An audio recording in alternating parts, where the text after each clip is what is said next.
Bob has been the um, fixture in the Seattle ecosystem for the last decade because he's been the MC for all of the Seattle Angel Conference rounds since the very beginning. And we used to do a thing called Geeks on a Trail where we would walk and talk about startup-y things.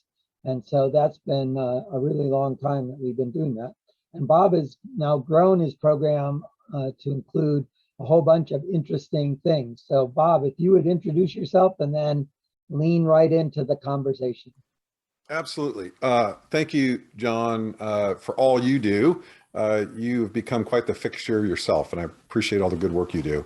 Everybody else, really good to meet you. A few people, a few familiar faces, some Startup Haven members, some folks I've gotten to know over the years are on this line as well.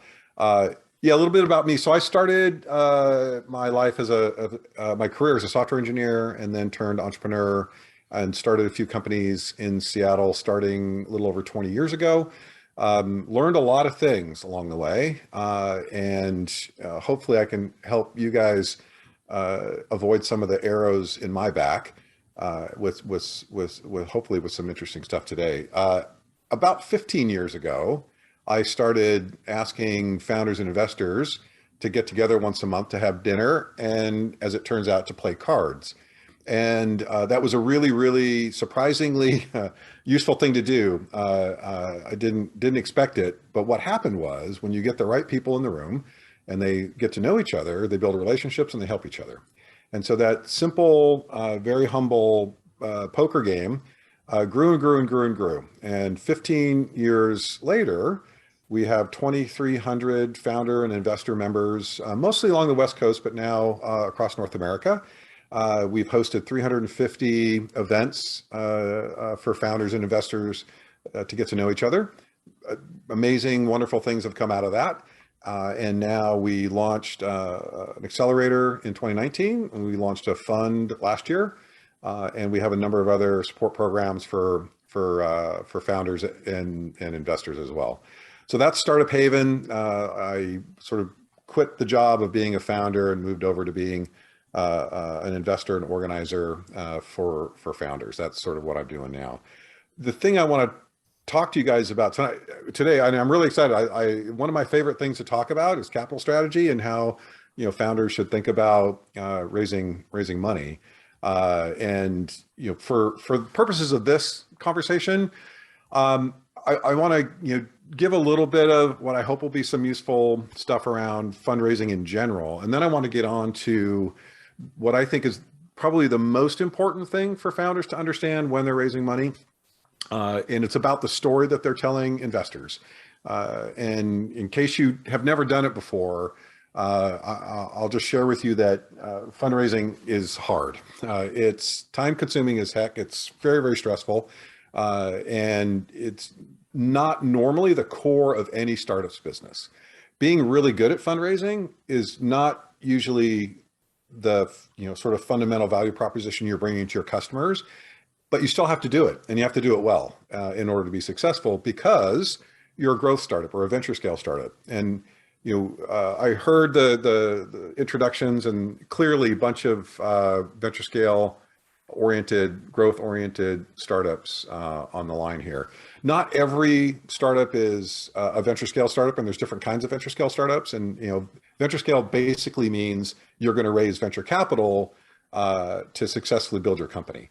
And there's lots of different ways you can raise venture capital. The traditional way is you enter a fundraising round and you start talking to investors and you pitch them, and then you close them on money, and then you use that money to go build your company. And you have to do that usually many times. Venture scale companies are often, almost always, but not always, trying to grow so fast that they're ahead of their capital ability. So they need to raise money. And if you can bootstrap to whatever it is that you care about, good for you. The best, some of the best outcomes for founders come from those scenarios. But the traditional venture scale startup trajectory is you raise a first round, and then you use the traction that you built with that money to raise the next round, and you use the traction and milestones that you achieved with that round to raise the next round until you're done, until you get off the elevator and somebody else takes over from there. So when you think about fundraising, I want you all, I hope everyone will think of it as more than just raising money, and that trajectory that I just described, these series of rounds, that each one sort of leveraging into the next round. That's really, really important, because it's not just how do I go get money right now to directionally continue to build my company. It's really important that you think about fundraising strategically. It's capital strategy, not fundraising. And capital strategy is more than just, yeah, I want to raise money, so I'm going to go get, I don't know, $1 million, and I'm going to go talk to, I don't know, investors, and I'm going to tell them about my hockey stick, and they're going to give me money, and I'm going to go be successful. Now, no one here is thinking that way, and of course, I'm being glib here, but the idea of thinking about your fundraising strategy is really, really important. That's mostly what I'm going to talk about. So when you think about fundraising, many of you have probably heard that there's a pattern in fundraising where you raise for about 18 months of runway, and then within about a year or so you're ready to start raising again based on that traction that gives you 6 months of runway to raise your next round. And it's a pattern. It's there varies quite a bit, but it generally a pattern. You raise money, it gives you some runway to achieve something, and then you're ready to raise again. And it's the nature of venture scale startups that treadmill that you get on it's hard to make it stop once you get on it. But I want to emphasize that for fundraising in the earliest stages, especially, it's not just about, can I go get money, and asking investors, can I get some money so I can keep building my company for 18 months? And let me show you how ambitious and aggressive and passionate I am about my company and my product and my customer. All those things are, in a way, essential and utterly insufficient. And that's why, in my view, it takes startups many months to raise money, and they have to talk to 100 investors or more. And it's soul crushing, and it takes them away from their company. If you're raising capital for a venture scale company, if you can close your round of funding in 3 or 4 months, that's super fast. Congratulations. You did something well, because you got investors to give you money within 3 or 4 months. Nominally, 4 to 6 months, super, super common. Sometimes 6 to 9 months, and then it still doesn't happen. But meanwhile, you spent all of that time fundraising where you could have spent time building the business and building a better story and finding the right investors and figuring out the right amount of money was to achieve the right next milestone. So those are the things that make fundraising strategic, I should say, and not just, wow, I want to build my company, I need to go get money to build my company, let me go tell my story. If that story is not quantified and it's not cogent, then you're going to spend a lot of time raising money with little success. So I want to share a little bit about what that kind of story is that you should be wanting to tell. But first, let me just hit the fundraising highlights for some of you who haven't done it before. First of all, it is a process, and you need to treat it like a process. You need a CRM. You need to qualify investors. You need a data room. You need an easy way to communicate what you're doing, an executive summary, a pitch deck. You need some really basic stuff, and you need to treat it like a process, because otherwise it will be all consuming and clumsy and ineffective, and you will waste way too much time. And you'll hear me talk about this later too. Of all the things that you wish you had, if I said, 3 bullet points, the 3 things that you really wish you had to make your company successful, how many of you would put at the #1 spot more time? Because that's the thing. Yeah, John, you would do that, right? Yes, Carly, you would do that. Everybody who put time at the top of their list, you get the teacher's gold star, because that's the thing that's going to kill most startups. If a founder has infinite time, I will never bet against them. But you don't have infinite time. There's a limited amount of time in your market, the patience of your team, the patience of your investors, your own personal runway, right? There's a stink that gets on a fish after it's been sitting around for a certain amount of time. And now there's part of every conversation you have with any investor is kind of quelling their fear that these guys aren't going to get there, because if they could have, they would have. They haven't. There must be something wrong here, right? And then you tell them, you spin the story about how all the things you learned, and here's a new inflection point, and this is why it's different. But it's an uphill battle. And so be always mindful of time. When you're doing your projections, always think about, can I really do that in that much time? I'm not going to necessarily doubt that you can do something you say you can do, but can you really do it, in that much time, or with that many resources? Because time is the one thing that connects all your resources together. Yeah, I need a certain amount of money. I need some talent. I need a good market. I need, a good product. But at the end of the day, all those things have to happen within enough time. And if they don't, you're in trouble. So time, super, super important. Now, one of the ways that you can improve your fundraising results is by qualifying your investors really, really rigorously. So when you think about, who your investors should be, and I made all the mistakes, right? My first company, I was like, oh yeah, well, I think we're onto something here. Like, let's go talk to VCs. What a bad idea. I had no idea at the time. So I started talking to VCs, and they're like, well, good to meet you.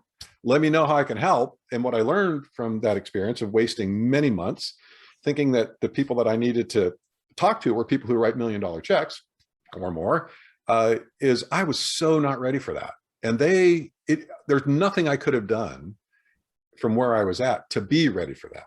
VCs are not first investors. They want to help you throw fuel on whatever fire you've managed to build, but they're not there to help you start a fire. So you need to think about other kinds of investors. And nowadays that's going to mean angels, some seed, pre-seed funds. And it goes well beyond that. It's not just, are you getting the right stage investor? For every investor that you're going to put on your hit list, you should be able to explain why you think they have a demonstrated track record of investing in companies like yours at your stage with the amount of traction that you have, right? And in startups that have business models that are like yours, or are in the industry that you're kind of playing in, or trying to solve the kind of a problem, or have the solution that you have. All right. Are you a marketplace? That's a kind of a solution. Build a marketplace to solve a problem. That's a kind of a solution. Some investors love to invest in marketplaces. Some don't. So you shouldn't think you're going to spend a lot of time on investors who you can't tell a story about why you think they would care about a marketplace. And if you can't figure that out, you're better to leave them off your list until you can find somebody else who can validate that, yeah, that person would possibly invest in a marketplace. If you're in healthcare, lots and lots of investors will never touch healthcare. Others love it. So you need to figure out, is this one that would touch it or wouldn't touch it? And if your customer is if you're a B2B model, some investors love that. Some love B2C. So you're building a list of investors, not just of investors who invest in startups, and not even just ones that invest at the stage you're in, but all these other factors too are really, really important for you to having an effective fundraising process. And as you go through your fundraising process, have in the back of your head that what you want to get out of the investor is a no as fast as you can.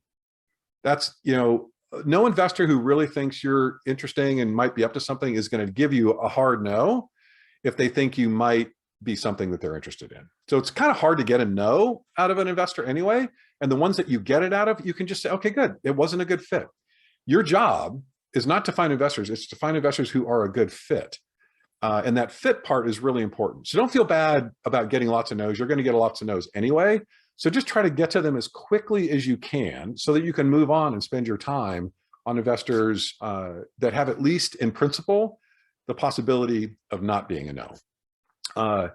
And remember too, like when you look in the data now compared to the data we had 20 years ago, Crunchbase didn't exist 20 years ago. AngelList didn't exist. LinkedIn didn't exist. NFX wasn't around. They're a new entrant. Lots of great information out there. But now you can kind of suss out, what size check do you write? right? What size rounds do you participate in?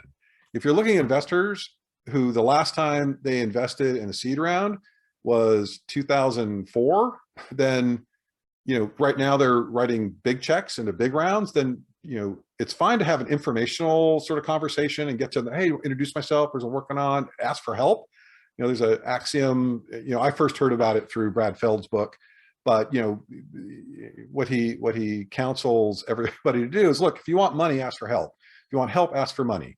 And what that means is, if you go and ask for money and you're not a good fit, or if you just start out by asking for money, it doesn't usually go that way. It's a relationship. It takes time. They got to get to know you. You got to get to know them. And if you start out saying, hey, I want your money, then that sets up a barrier for you to get one kind of an answer, instead of sharing with them what you're up to. Like, yeah, you're raising, maybe you're raising, you're not sure if you're going to raise, you're not sure how much you're going to raise, whatever. When you're early, and this is early advice, not later advice, early advice. Think about the fact that when an investor writes a check, they're going to want to have had some kind of a relationship with you. They're going to want to have gotten to know you. They want to see how you think about things. They want to, they want to make sure that they're going to have a good relationship, that they could possibly have a good relationship. You're going to have these investors. 7 years is a short time. 8, 9, 10 years possibly. You could have these investors, working with these investors for a long time. And they want to make sure that you're someone that they want to work with for a long time, right?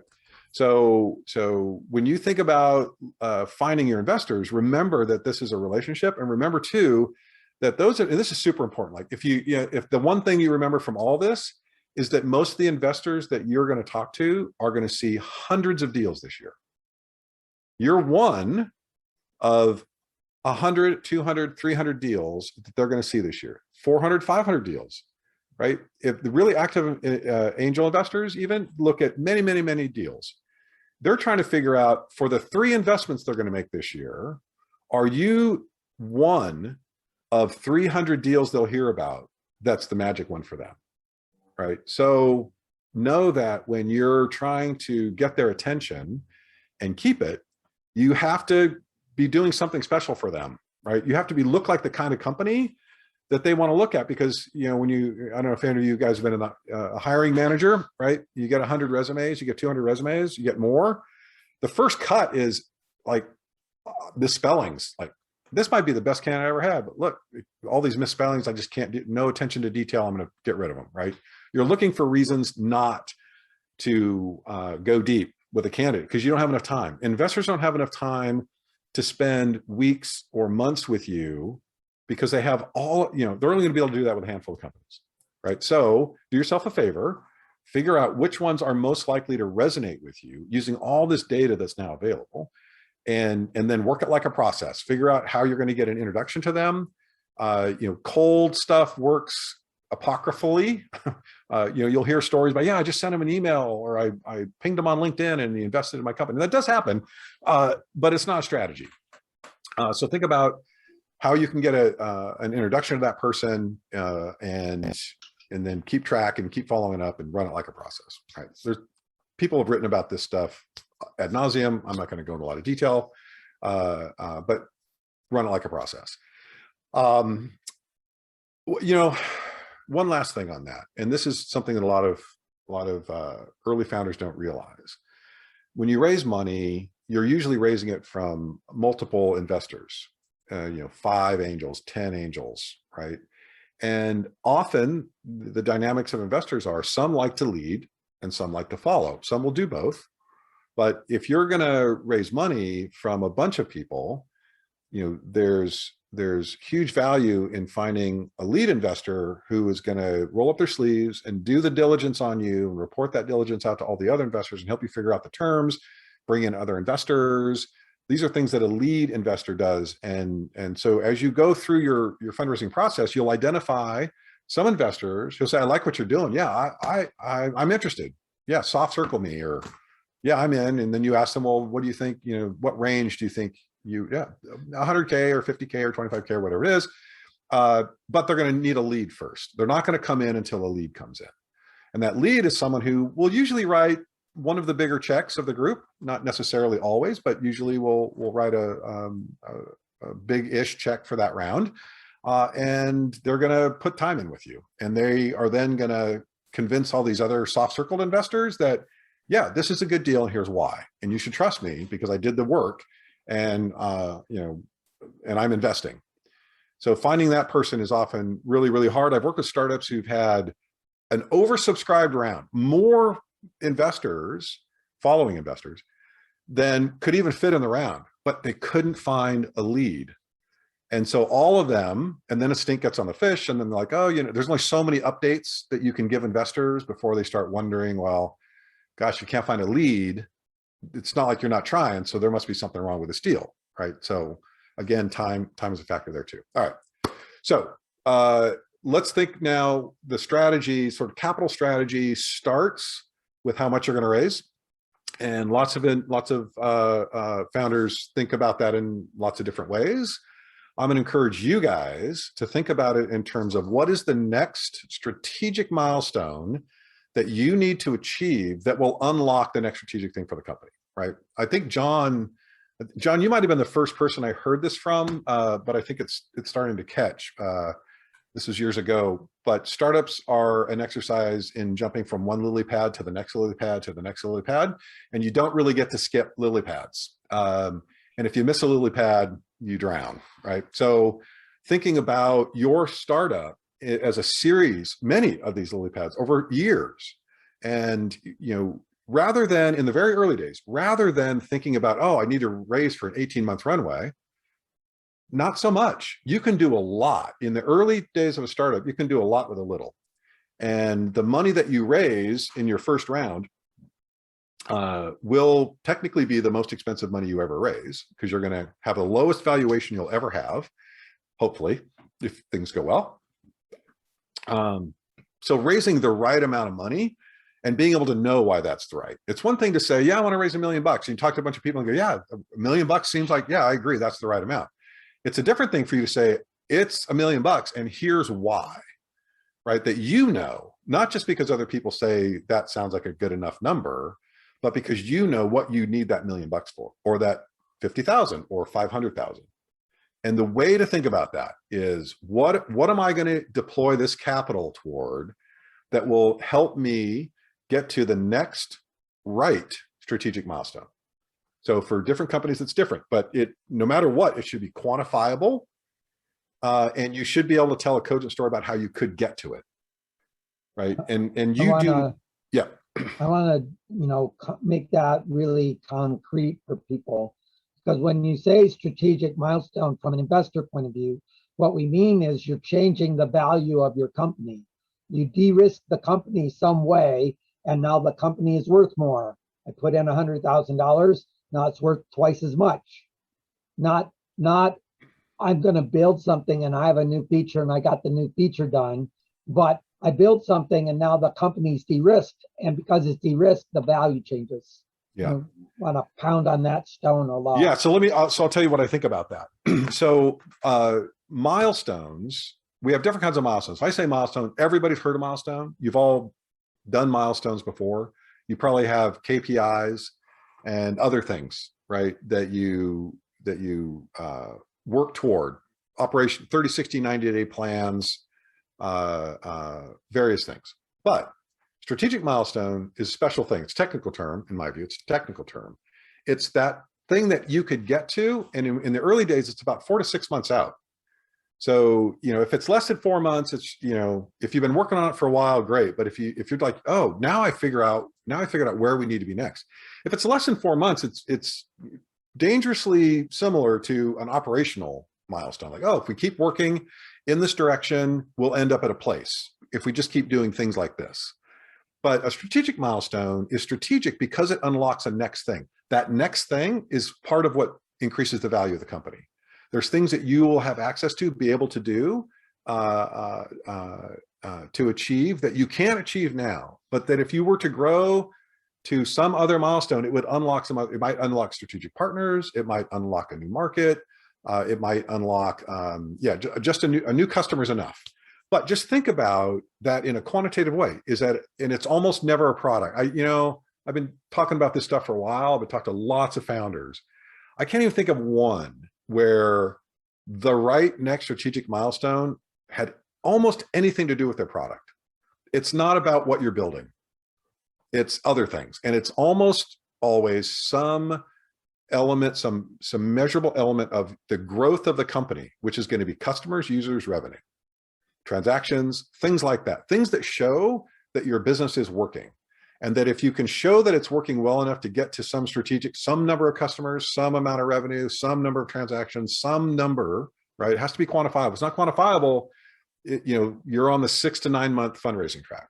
If it's quantifiable and you say, here's why we're going to get to 2,500 MRR and why that's important, because that will allow us then to do these other things.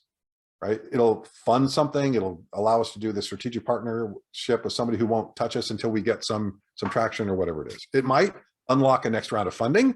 That to me sometimes it's the right thing, but it often feels like a cop-out. Like, it feels like not very thoughtful to think like we're going to achieve a milestone so we can raise more money. The principle is build a great thing and then investors will want to invest in you. Right? So if the next great thing for you is less than 4 months out, it may not be that great. I'm not saying it can't be great, but it might not be very strategic if you can get to it that quickly. If it's more than 6 months out, then it's kind of getting out of the headlights. Like, can you really show that you can get to something 9 months from now? So much is going to change. Like, you can control a lot of stuff, but you can't control everything, and other opportunities are going to come, and the competitors and the market's going to change, and right, things aren't going to go right is like you thought they were, and they're going to compound. And right, so if you're thinking about, let me tell you where I'm going to drive my company to next, and it's more than 6 months out, you got to have a hell of a story, a hell of a credible story about how you're going to do that, because that's a long time in the startup world. So 4 to 6 months is a great place to set a milestone. And that milestone is not in 4 to 6 months. It's on a very specific day within that 4 to 6 months, right? So, January 9th at 5 p.m., 2,500 MRR by that date and that time. Because if you don't set that date that way, so easy to let it slip. Oh yeah, we're behind, but that's okay. It was going to be 4 to 6 months. Now it's going to be closer to 6 months. And then at 5 months, like, well, yeah, we're still 3 or 4, but it's all about these big chunky months that you can pretty easily move around. And it's really hard to be accountable to a month. But if it's a specific day, now you can work backwards from there. And then that's where the cogency in your story comes from. And I'm telling you right now, you get 0 credit for being aggressive. Aggressive is not a good thing. Ambitious is not a good thing.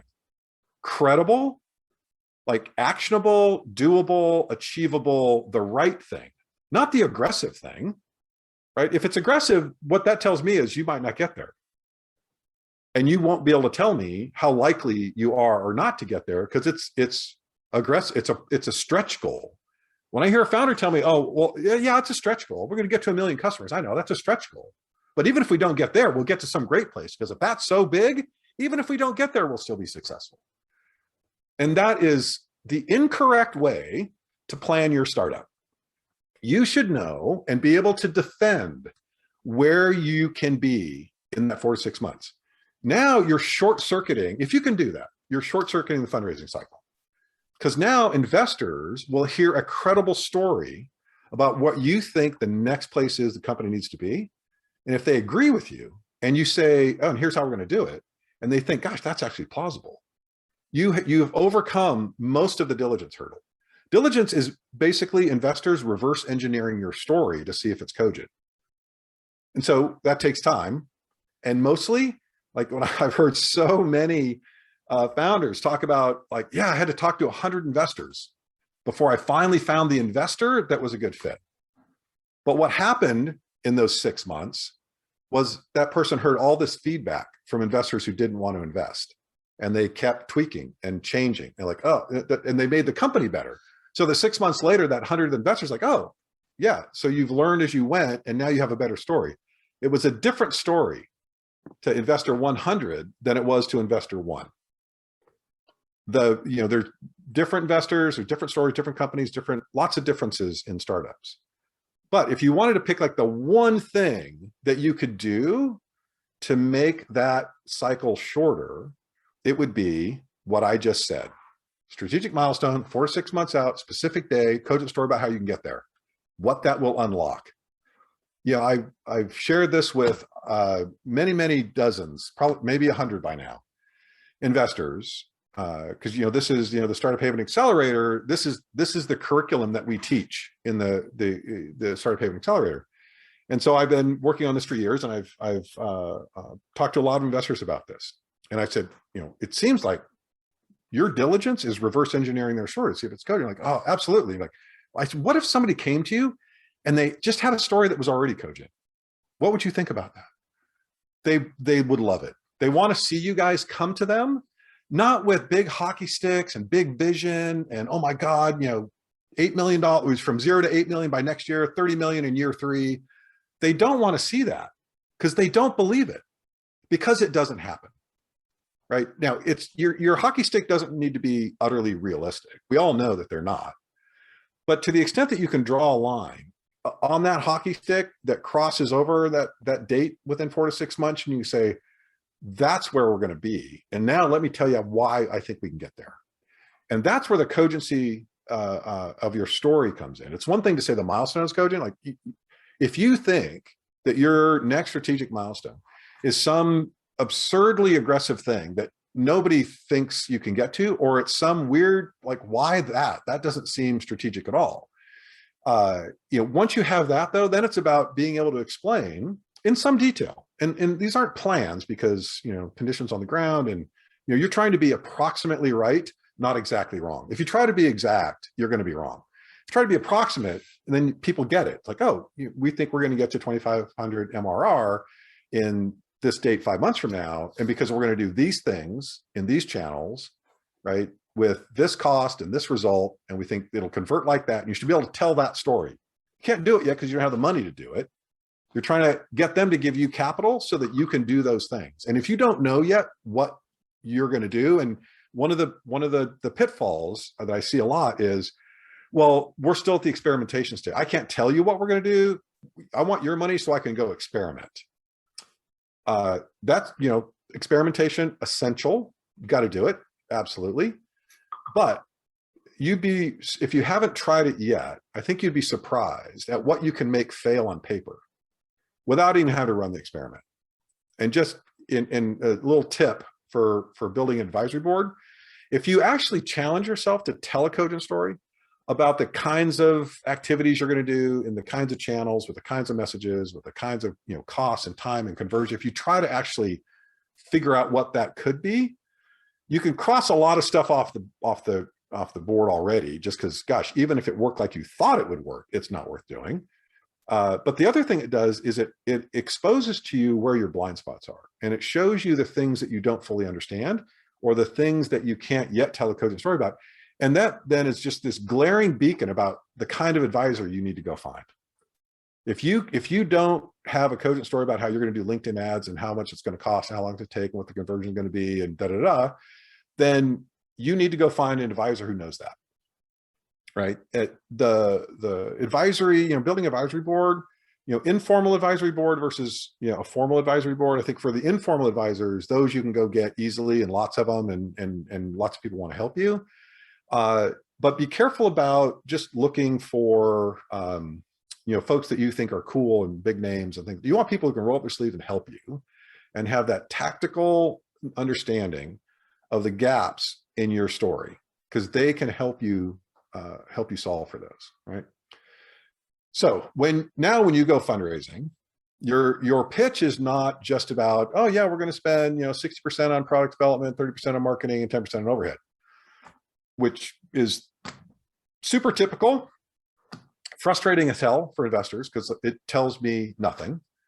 But instead, if you say, well, the way we're going to deploy your capital is we're going to do these things in these channels in this way with this result, and that's why that's going to cost this much money, and that's why we're raising this much money, so we can get there in this amount of time, right? That is a compelling way to get, first of all, you'll just get investors' attention because you're talking that way, right?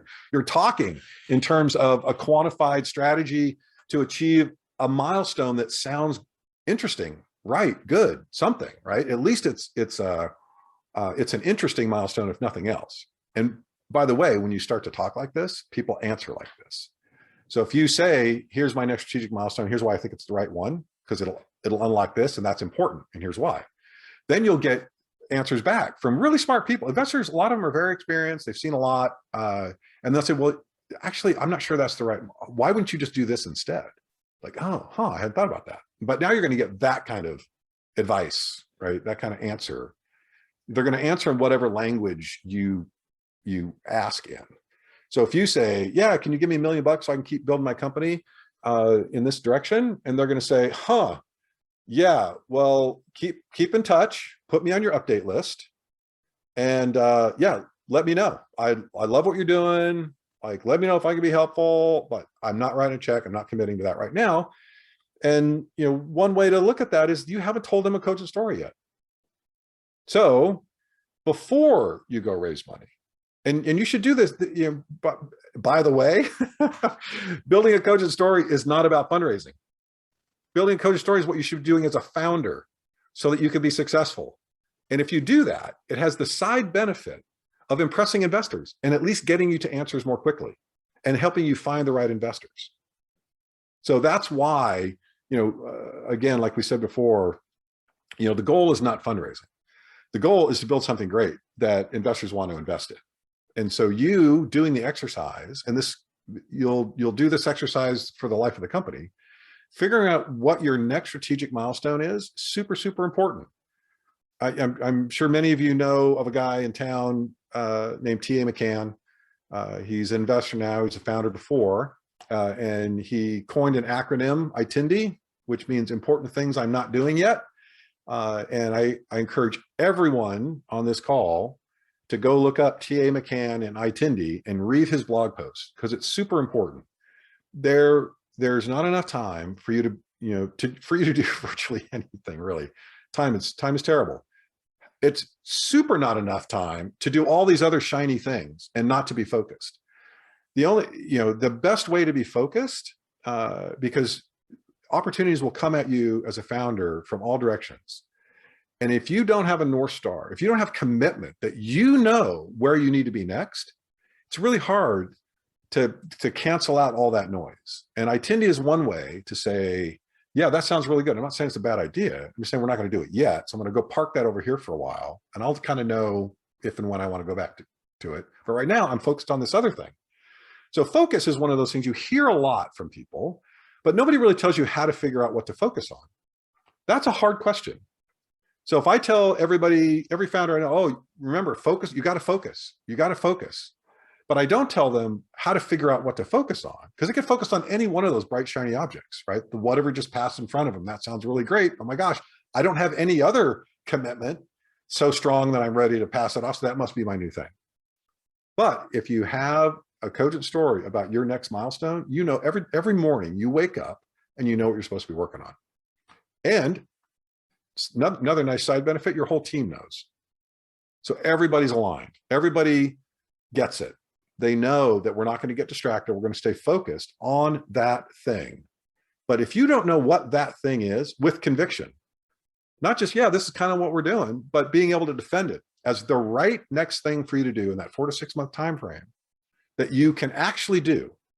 Not that's aggressive and you're going to work hard to see if you get there, but the thing that you can defend as that's where I think we should be. And I think we can get there, and here's how. And then you have your whole team swarming around how do we get there, which is much better than a very distracted team with, different people have different ideas about the direction of the company and blah, blah, blah. This is a way to bring people together and have everybody agree that that's what we should be working on. And then you have focus, right? The strongest focus you ever have will come when the team has conviction that they all know where you need to be next. So should you do that or not? It's everybody's choice. But my question to everybody is, you can't, and I'm telling you right now, you can do it. There's no founder I've ever met who can't do it. I've met lots of founders who won't do it. I've met lots of founders who don't like it, who don't want to do it, right? But then I've met the founders who want to do it, and they do it, and it's great. And then they send me emails like, "Oh my God, about to change my life." I'm like, "Oh, it changed me as a founder. I don't think about my company in the same way anymore." And it's the secret to their success, right? The huge overstatement there. But you have the choice to do that or not. If you do it, I've challenged everybody to tell me one other thing that you could do that would move the needle for your chances of success more than knowing what your next strategic milestone is, why it's important, and how you could get there. Anybody? Hire a really great person? No, that's great. You should hire a great team, right? Go raise money? No. Have a good product and a good market? Sure, but that's the cost of entry. What are the things that you can do to augment your success? And the answer to that is know what the right next thing is for you to do and work toward that. All right. So I want to shut up now because, yes, John. So Patrick Hogan is one of our other speakers, and he tells essentially the same story you're telling, not nearly as cogently, but he talks about addressing the biggest risk first, right? And so in the journey that we're talking about in this early pre-seed level, what we're essentially trying to do is de-risk the company enough that the next step makes sense. And so when you say your next milestone, are you really meaning the thing that reduces your biggest risk? I don't think so. I think you'll reduce a lot of risk if you do this. I don't think about risks as an exercise of identifying and quantifying and mitigating risk. The earliest part of a startup is we need to get from here to there quickly, and it's full of risk. If you're risk averse, you're in the wrong place. You're going to find risk everywhere. And even if you think you know your biggest risk and you mitigate it, guess what? You missed one. Guess what? There's two new ones. So risk mitigation is important, but it's a game of whack-a-mole, I think, and you have so little time that the best thing that you can do, and again, no guarantees, but the best thing that you can do is just know where you need to get next and have other look. And this is something you do yourself. You go talk to the guy. Go ahead, John. I'm sorry. The difficulty with this is that all of these technical gearhead startup founders can only see the risk that involves banging it with the technical hammer. And when you then say, get to where you're going and focus on that without regard to the risks, specifically team risk, specifically market risk, specifically execution risk, in the business, not in doing the product, they're whacking away at the product because that's the thing they can get their head around putting a goal to. And so I want to press on that language of setting a milestone, which is not a technical milestone. That's a business milestone that does something important that changes the value of the company. And if you reduce the risk by half, you do a good job of changing the value of your company. Yeah. So the technical risk, if that's the risk that you think they can, most mitigate, that's a short-lived risk, right? Most founders, most technical founders even, I don't know, I'll put a number on it. 90% of all the startups that I see are not innovating in technology, in the core technology. They're not creating, there's AI and ML startups out there that are doing really cool stuff. They're innovating in the hard tech space. If you're doing lots and lots and lots and lots of other, a B2B SaaS thing that, helps you with some operational workflow thing, whatever, some video thing for you to do with your friends, whatever, those things, aren't hard anymore. The technology exists. It's well known. Like if you're an engineer and you don't know the stack and you're trying to learn the stack as you go, that's a risk. But if you're the founder and you're trying to learn a new stack, that's not an easy thing to mitigate except by hiring someone, right? And then that takes resources right? But look, lots of technical teams who don't have that sort of business acumen on the team, they suffer. They struggle to raise money. I see them and I think, wow, this is interesting, but there's no business here. There's just a good idea, a cool idea, right? And some tech that could make it happen. But, you know, startups don't fail mostly because they didn't get the tech right. They failed because they didn't sell the damn thing, because they didn't get customers that valued the solution and would pay them enough to create an actual business. They have an idea and they have a product, but it's really a project. Until there's a business. Remember, I was on a rant. I don't know if you remember this, John, years ago. I talked to so many founders and everybody wanted to talk about their startup. And I heard so many just pure ideas, good ideas. And I'm not saying they're bad ideas, good ideas. But what I always wanted to know was, great idea, what's the business? Is this also a good business? I get it's a good idea. It's a good problem to solve. I hope this problem gets solved.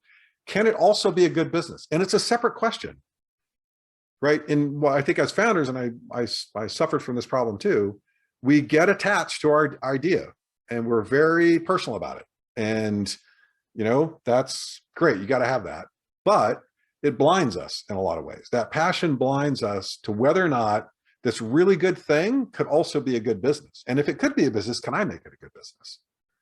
And those are all questions that it's job one of a founder. Hey, I got an idea, man. I think I'm going to start a company. Okay, good. If you want to just build a solution, build cool stuff, unleash it on the world, see what happens, right? No shame in that. It's awesome. I hope you do it. If you want to also start a company, companies do something, you know, roughly in common. They make money. They have the potential to make money so that you can pay for things like the team that's going to build it, right? So if you're building because of the idea and the solution, the problem, you think that's great, and you know, a room full of 100 people, who thinks it's a good idea? 100 hands go up.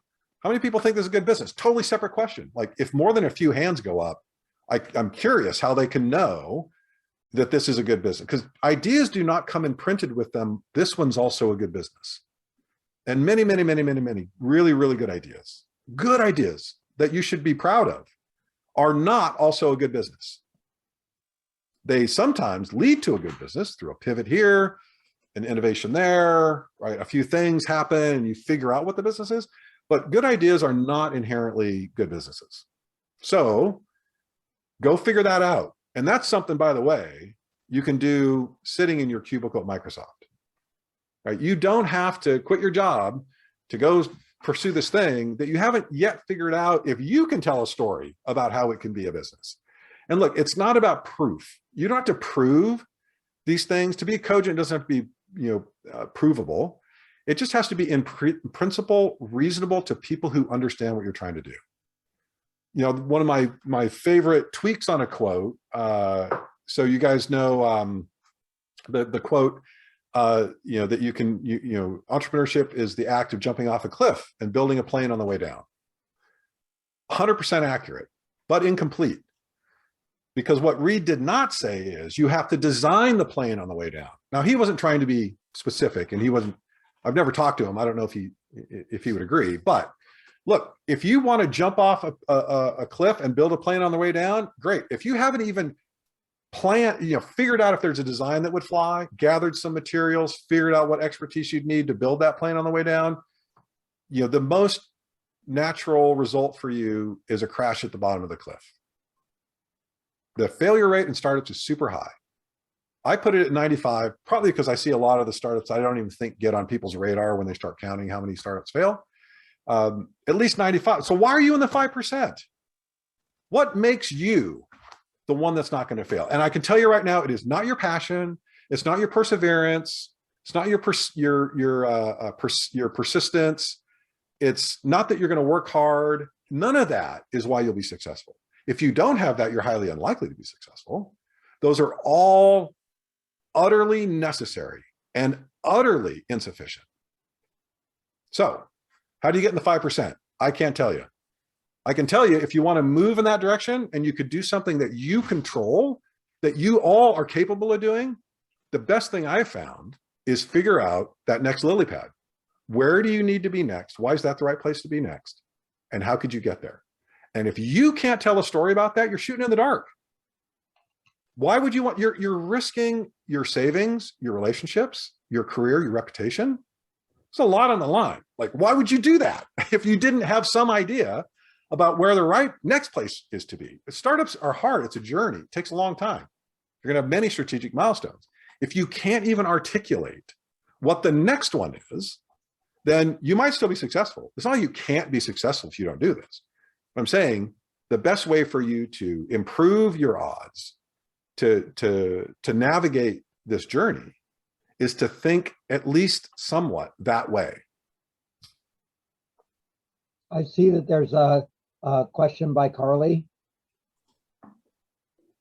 Yeah, thanks. A lot of what you're saying resonates with me, and particularly the technical risk part. Like, I know the technical risk for my project is low, and though it hurts me as an engineer that I could build it myself if I had like 2 years of time to just sit down and work on it, I haven't done any engineering work in the last 2 months, and instead have been doing like customer surveys and financial projections and building a pitch deck, which is the other stuff. But it's the part that's hard for me to balance is that's a lot of work for just me to be doing. So hiring is also way up on my list of things that I need to be doing. But if I'm going to hire a bunch of people, then in 4 months I need to be paying them, which means fundraising also needs to be there on the top of the list of things I'm doing. And so I don't know really how to balance at that point. Well, so, you know, not to try to turn everything into a nail, because all I have is a hammer, but you know, rather than think that way, right? What you just described, yeah, it's a catch-22, it's a chicken and an egg, it's hard. But right now, what would, for you, the next strategic milestone, if I don't know exactly where you're at in your journey, like 4 to 6 months, if you want to go raise money, 4 to 6 months is a really, really, really good thing, right? But maybe you don't have enough there yet to think that far out of it. So if you think about the things that you need to solve for, which to me, it sounds like you recognize that engineering is important, you can do it, but you actually want to build a business, not just a product. And so in order to do that, you think you need to hire people. And so I would encourage you to be creative about how you can make progress. Not just, you might have to make some progress to make progress on customers or revenue or transactions or some other thing that's a way to measure the business. But what can you do that's scrappy without raising money, right? If you wait until you raise money, which, by the way, one of the things investors hate to hear is like, if I only had money, I could be great. Yeah, I don't want to interrupt you, but I do have a milestone in December that I've for like a sort of prototype version of it that I can start getting customer feedback from, that I can definitely fund by myself / friends and family. That is my near-term milestone. But again, so the goal though for that milestone, just to be clear, that milestone is not to start to sell it. It's just to get more feedback. Yeah.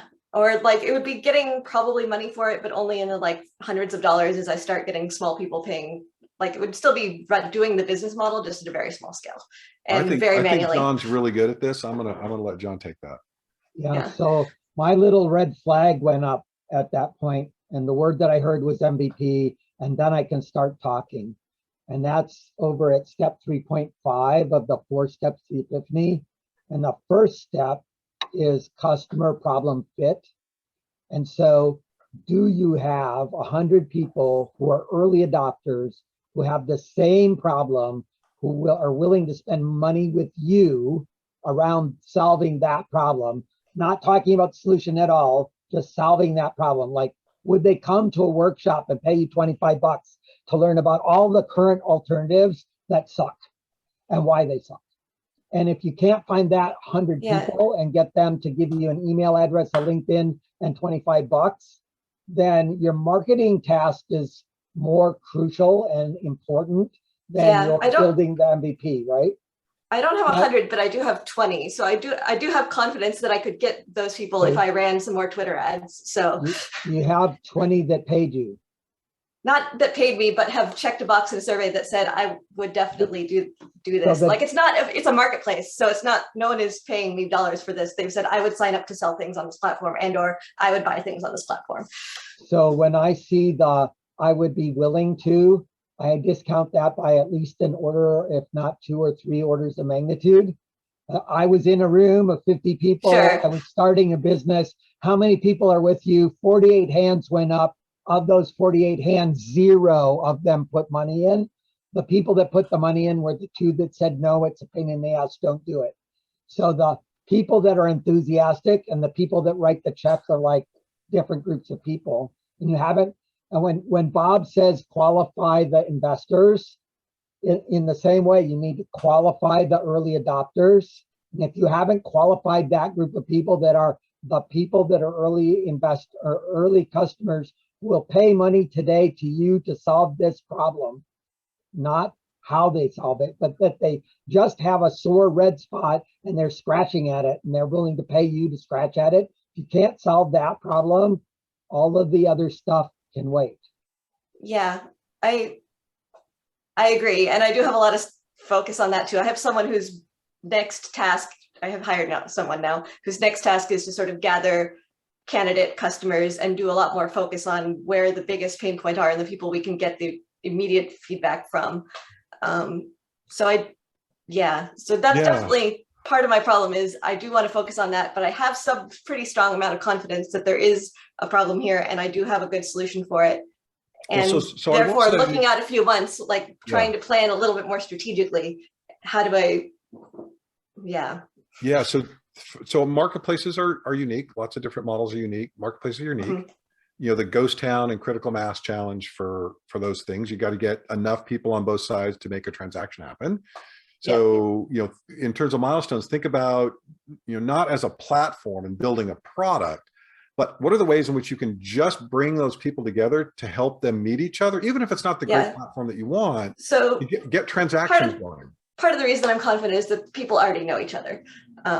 The artists who would be selling on my platform already have audiences. So good. So what can you do? Like if it's now till December, just for you to get feedback, that strikes me as a really, really, really long time. You've been working on it for a while already, a few months maybe. And now you've got a few more months before you can even get like most of the feedback that you're going to want to know before you launch a product to get people to pay for it. You can find that out without building very much, right? You know, these people, they're artists, you know, they have following, like just work with some of them to set something up, even if it's manual and not beautiful, but just get transactions going. You could do that. Start that next week. You don't need to wait till December and then build more product. Yeah, so that's the part of the problem is that if I sat down and built a prototype, I could build a manual version of it in a few weeks, but then I would have to be doing that and not hiring or fundraising. So welcome to startup world. It's hard. But you know, whatever you decide to do, I hope that you'll get to transactions at the very soonest possible moment. Like everything you can do, as ugly as it is, just to get transactions going of some kind. Yeah. So I see Raj has his hand up. Hey, thank you, John. And Bob, thanks for the time. Obviously, it's very precious. We appreciate it all. I know I do. Carly, another thing too, doing my marketplace, if it helps at all, I did a bunch of discovery calls. I did 67 discovery calls, 15 minutes each. I zoomed them all. I transcribed them through Mars View AI. I'll pop it in there. You get 8,000 free. I put it in that word cloud. The 5 biggest problem points were way off of what I thought. Also for our marketplace, for every provider or artist, if they have a following base, make them bring their people on. So for our providers, they had to bring on 10 users and it worked really well. Bob, specifically though, for our data room that we're building out, for you, if you're looking at some pro formas, I've seen running the gamut for, we're raising $1 million to build audio rooms. I was like, whoa, that's pretty impressive. To the point where we this morning did kind of a 90, a 120, and then almost a full year breakdown of our like our entire ad spend and marketing, go-to-market strategy. We then put numbers on it, the financials, all that stuff for a pro forma. We hit milestones at like a V2. If that will change the revenue model because it has an incremental cost for the subscription agreement, maybe in 18 months, how much nuance would you want to see? Obviously, it can get extremely detailed in this data room dump that we did on our financials. Again, more of projecting and stuff, but we're getting it down to almost to the penny each month over month. Too much, aggressive, helpful for validation, an option to look at it if you want. So details better than, you know, more details better than less detail, but there is a limit, right? And what you want is the right level of detail that investors can understand it and follow it. There is a problem with monthly though. In our accelerator, we teach weekly till your milestone and then monthly after that. So if you say, for example, oh, we're going to hire an SDR, and this is our sales model. We got phone numbers. We're going to make phone calls. We're going to set up demos. We're going to close off the demo. We'll have a drip campaign if they don't close on the demo. All these things. So Yep. many of those things will not, even though you say that's our plan, when you're really forced to think through, well, how long will it take you to find resumes and then make a selection and then onboard them and then for them to get competent and and productive? It could be 6, 7, 8 weeks. So if you model that as month 1, we hire an SDR to help us with, and they're at full speed the minute you said you were going to have them. But in reality, it takes you 7 or 9 weeks. Okay. If you didn't do that weekly, you'd never know. What weekly does is it uncovers your misunderstandings, your blind spots, your exaggerations, right? And it exposes a way that you can go get help. Like, hey, I think I'm going to do this. And you put that in front of your advisors who kind of know what you're trying to do. And they go, wait, that doesn't happen that fast. Or that's going to cost a lot more than you think it is. And why do you think you're going to get that conversion rate? You're not going to, I've never seen a startup get that conversion rate. Why do you think you can get it? If you can get that conversion rate, there's your business. Go start a company where you get other companies that conversion rate, right? By doing it weekly, you expose just enough detail to get help and for you to build that cogent story. It's monthly, it's just super hard. I don't know how to judge a monthly story to know if it's cogent or not. I gotta see, like, well, what do you think is going to happen in that month? That's 4 weeks. That's 30 days, right? You're not helping me understand. But if you give me day by day, then I think that's craziness, right? You're never going to know day by day. Week sort of exposes enough of your misconceptions, misunderstandings, blind spots, right? Your over aggressiveness, right? And exposes in a way that you can get help. And it's enough so that if you're just covering the higher level things, like we're going to do, so just tell me how are you going to acquire customers? What's your main channel? We have a strategic partnership, a vertical integration. Okay, good. So integration is really interesting. Strategic partners, like they control what they do, not you, unless it's this really weird partnership. And you say, oh yeah, but they're really excited about what we're doing. Okay, good. Are they a big partner or a small partner? What kind of company are they? How big are they? So we're a wellness provider, SaaS solution, business in a box. And yeah, how big is the partner? It's a national partnership. It's like NASM. It's like the biggest accreditation platform in the nation.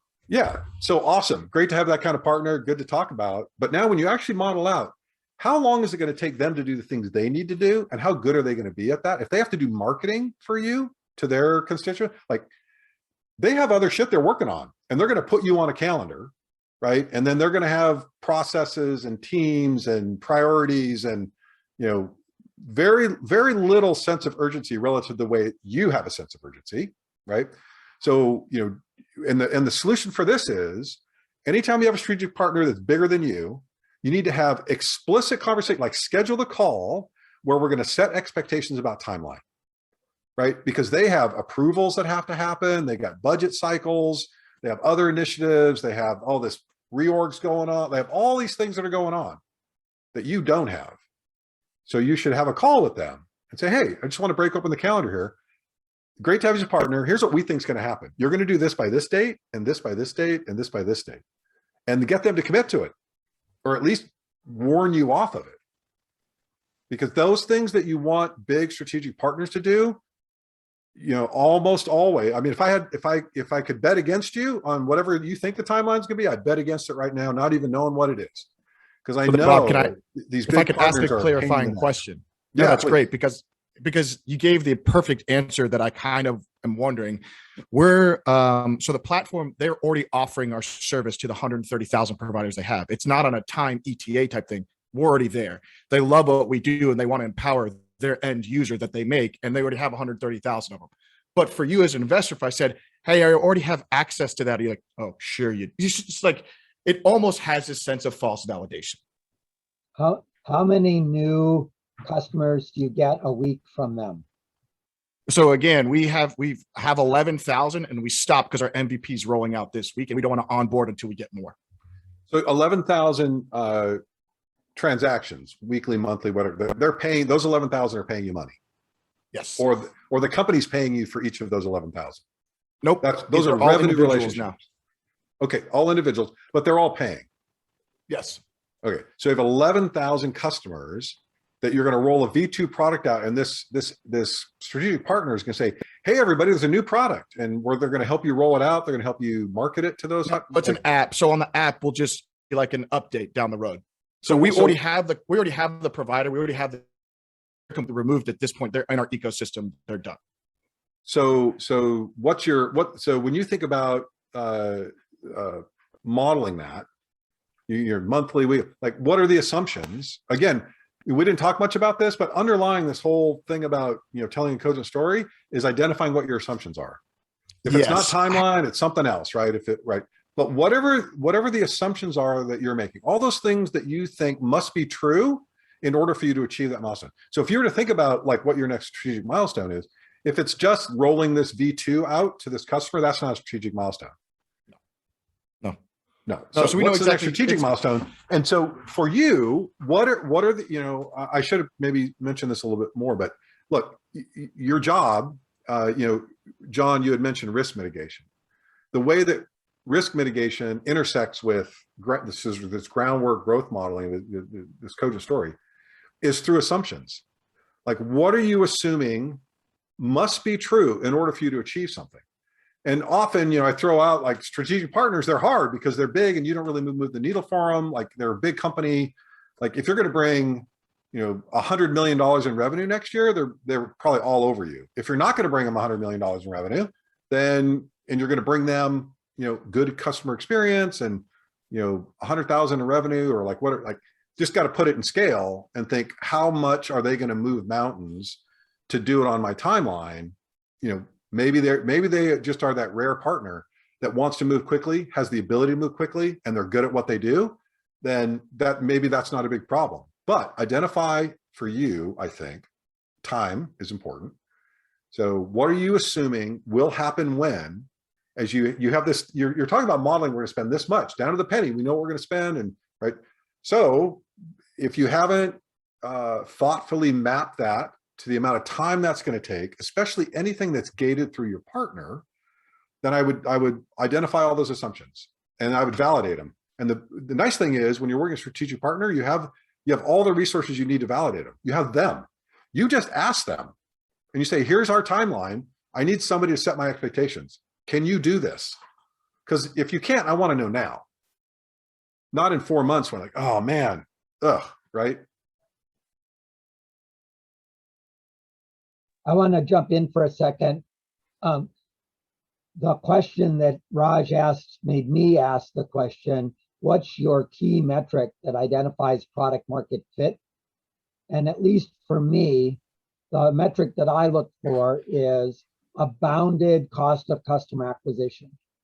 And so, Raj, in the work that you're doing, when you've got this partner and it's all great, what's the cost of customer acquisition? And how is that showing up in terms of week over week growth and revenue?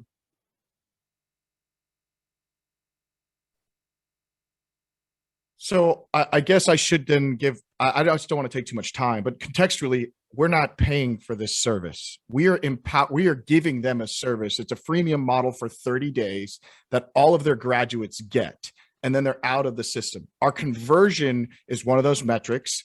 And our churn is obviously another metric, but the CAC for those, we don't have one. So great big red flag for me. In my little tiny look at the cave kind of investor that I am, I want to see that you have revenue. I want to see how you have revenue and how that's working, and I want to see your growth in revenue. And when you tell me freemium and you tell me big and you tell me channel partner, then that feels very far away, out of your control. And then I want you to get back down to what's the key metric that gets you to, I should be scaling now.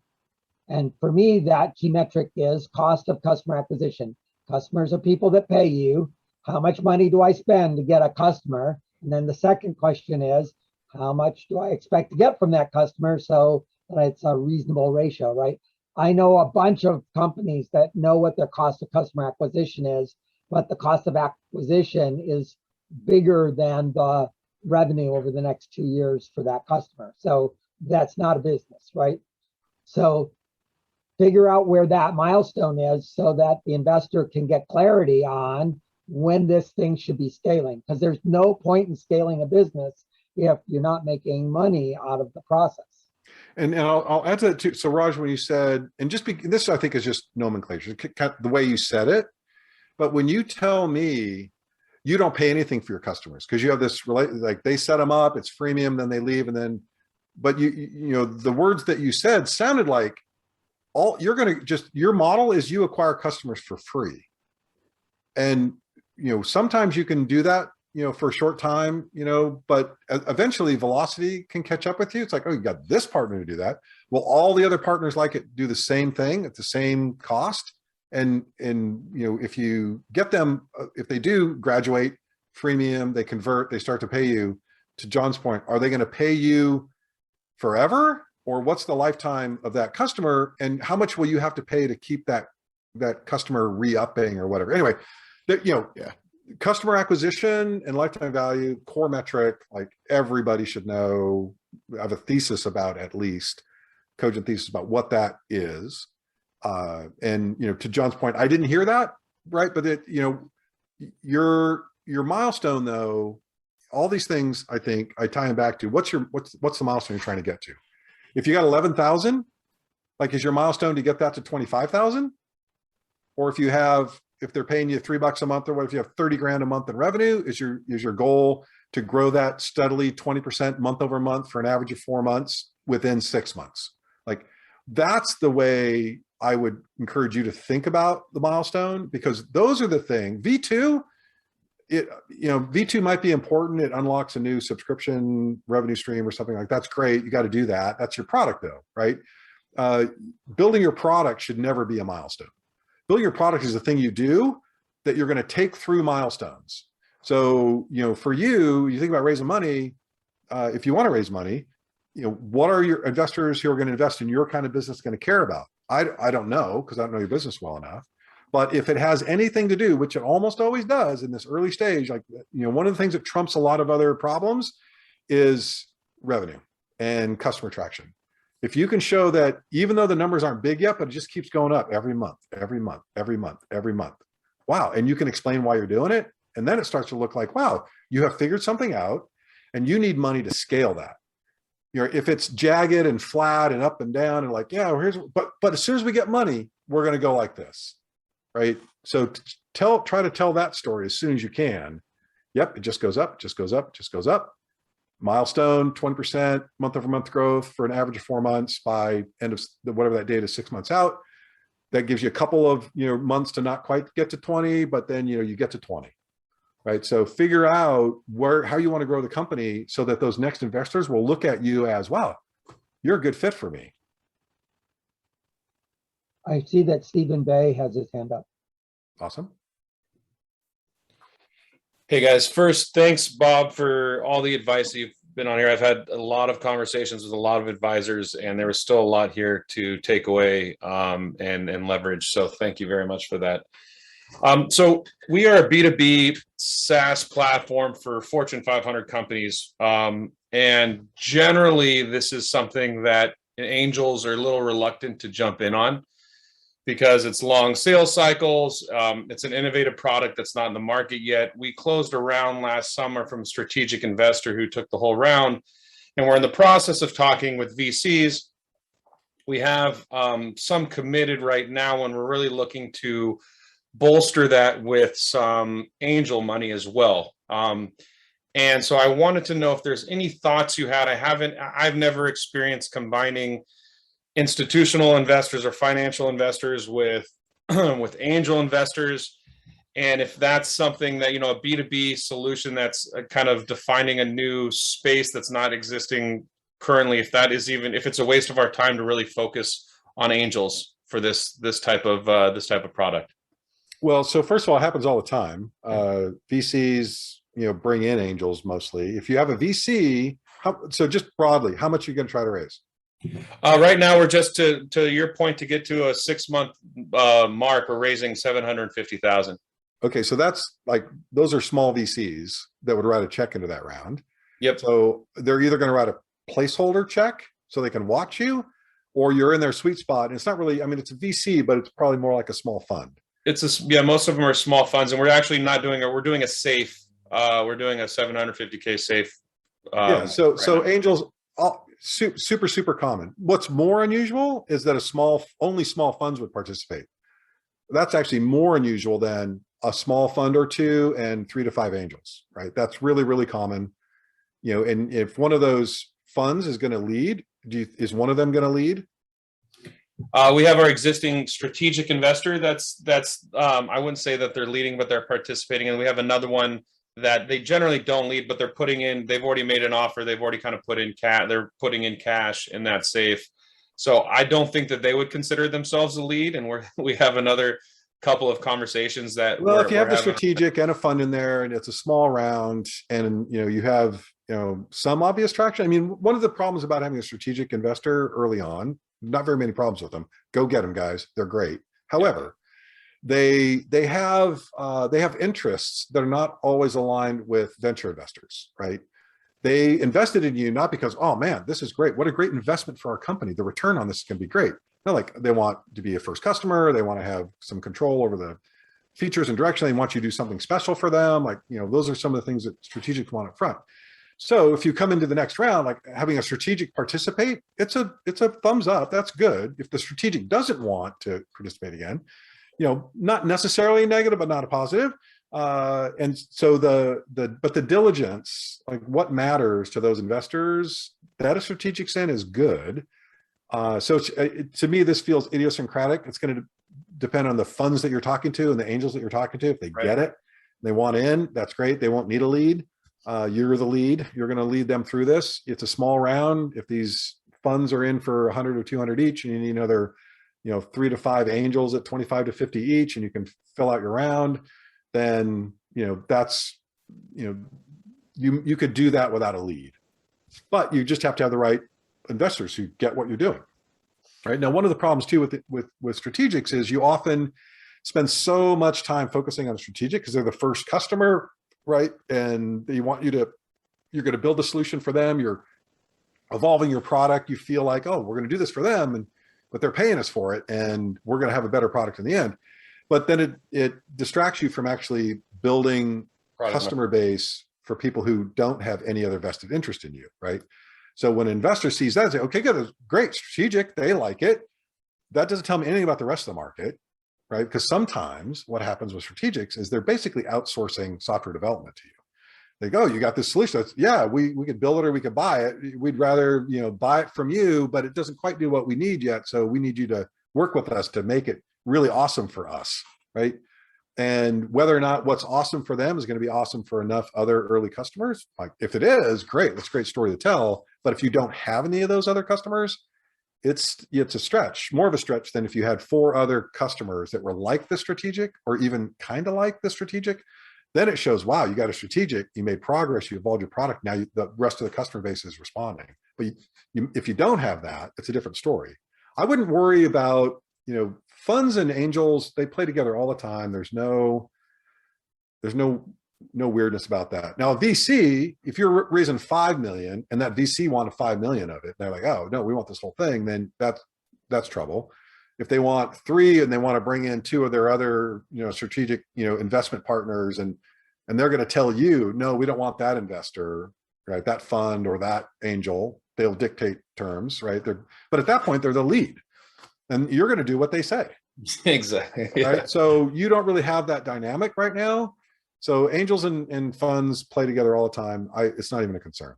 But more of my question was around the type of solution we have, right? We have 3 Fortune 5. We launched 3.5 months ago. We have 4 Fortune 500 companies. Sorry, 3 Fortune and 1 Fortune 1000 company using the product. We have them in a trial phase. They're converting right now into paying customers. But from an angel standpoint, there's still it's not like we're making a better wheel or something where it's going like, hey, we're taking this. We know exactly customer acquisition. No. There's lots of different kinds of angels. There's angels that like everything that you just said. They don't care about that. Okay. They want to say, is this a team that can deliver that kind of product to those kinds of customers in that market? And you've got a little bit of market validation through these, customers that have been using it. You got a strategic, dude, there's no anti-angel message in that anywhere. Perfect. That was my question. Thank you very much. Yeah. Chris has a question in the chat, suggesting that Beamer turned down FedEx twice. Can you tell any company that succeeded after the first try? Wait, succeeded as a company or succeeded raising? Chris, still Raising. here? Raising. Yeah. One pitch and done. Is that what you're saying? Yeah, no, it's as a pattern. I mean, I don't think I could name any, but it's not uncommon that you're not ready for an investor. And then they say, the good ones are like, if you're a good founder, good story, but you're not quite ready for them. It's like, we like what you're doing, but here's what we need to see. It's not a good fit for us right now, but here's what we'd like to see. All right. So company, for a startup, not a FedEx, right?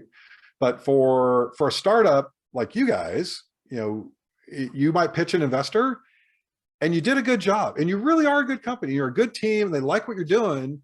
I just had this experience with another company. The VC really like what they're doing, just a tad early. They just want to watch a little longer, right? And that founder will go back and pitch that VC. And if it's a good fit, that VC will say, yeah, we would love to invest.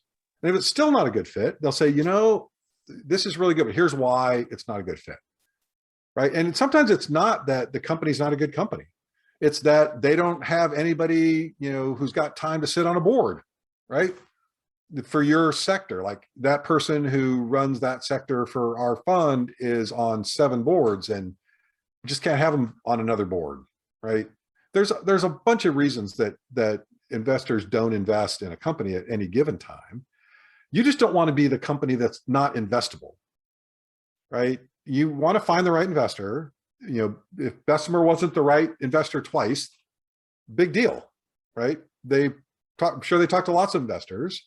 Eventually, investors change, right? They start to learn something about a sector, something else changes for them in the sectors they care about. They get a new portfolio company that teaches them something new that makes them more excited about a company than they were excited about before. Lots and lots of things happen. Including, gosh, we pitched them twice, 3 times, and it wasn't, then finally it was. Because often those touch points, it's not transactional. We pitched, we lost. Okay, we pitched, we lost. No, so we pitched. They got to know us. They got to see where we're at. We pitched them again. We made progress. They saw the team pulled off some stuff. They saw how the team managed a crisis. They saw how the team did this, right? They get to see how the market's responding to their product. Still not a good fit. Pitch them a 3rd time. Wow, we've really gotten to know you. You against all odds, right? Have continued to make progress and raise money from other investors, and like, yeah, we're excited to invest in you. Now, the difference when you're not investable is they're not going to tell you you're not investable. Sometimes it happens, pretty rare. Mostly they're nice people and they want to be nice to you. They also, in case you figure it out, they don't want to alienate you. And if they're mean to you and tell you, we would never invest in you, right? And even if the answer is, we just never invest in you as you are right now, we would never consider investing in you. Then you might not come back to them later when you figure it out. So there's a vested interest in investors being nice to you and trying to be supportive, but still not writing a check. And then if you come back to them 18 months later, you're like, wow, yeah, so we pivoted. We figured out that wasn't the product. This is the product. And now here's where we are. I'm like, oh, awesome. We'd love to invest. Yeah, there's a lot of different stories. All you can control is the story you tell to the investors that you've identified as the best fit for you. Do we have other questions that people want to put on the table?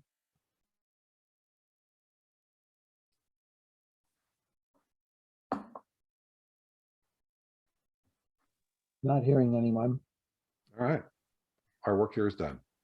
Yeah. So Bob, before we go, can you tell us a little bit about Startup Haven and what you're doing with Startup Haven so everybody can get a little bit of context about what Startup Haven is?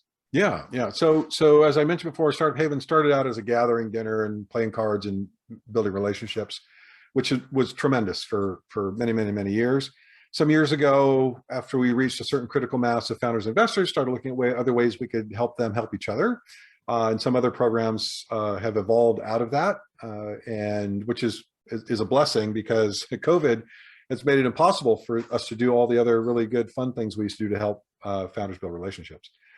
So now we have a recruiting program, we have a sort of perks program, benefits program, that, you know, everything that we do, first of all, there's enough noise in this ecosystem. I'll be damned if I'm going to add more noise to this ecosystem. So everything that we do, we do it in a way that it's exclusive or unique or gated or something like that. So like if you know, we have AWS credits.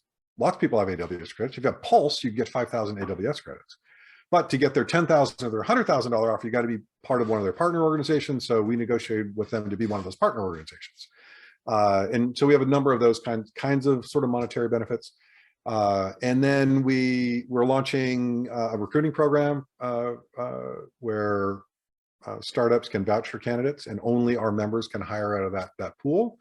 And we've got an online sort of form, ask some offers. And remember too, important thing to know about Startup Haven, number one, is we have an application process and you have to be full-time, a venture scale founder working on a venture scale company with some elements of traction. So if you're still working at Microsoft or you just left Microsoft and you haven't built anything, you probably won't be admitted.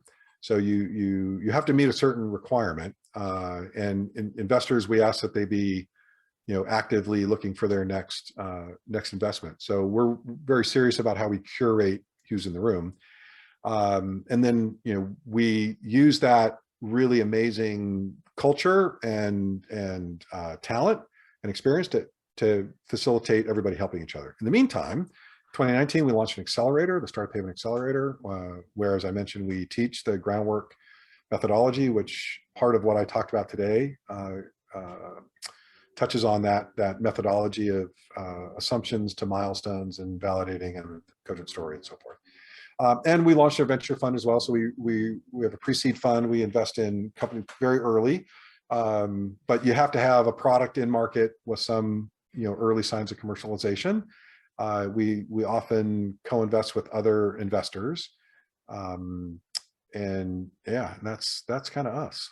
I encourage anybody who's working full-time on a venture scale company that has some elements of traction, which doesn't necessarily mean revenue or customers, but, you know, if you haven't built anything yet, if you're still at MVP, if you don't have a co-founder, if you haven't raised any money, if you're really just getting started, it might be a little bit early.